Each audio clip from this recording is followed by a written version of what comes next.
সুমন ছিল এক সাধারণ তরুণ। গার্মেন্টসের চাকরি করত।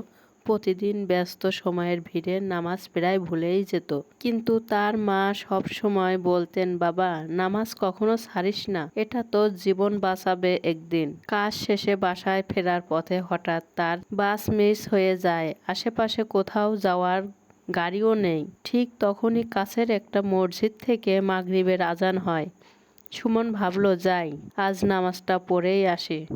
নামাজ শেষে মসজিদের থেকে বের হয়ে দেখে একটু আগেই যে বাসটা সে ধরতে যাচ্ছিল সেটি ভয়াবহ এক সড়ক দুর্ঘটনার শিকার হয়েছে।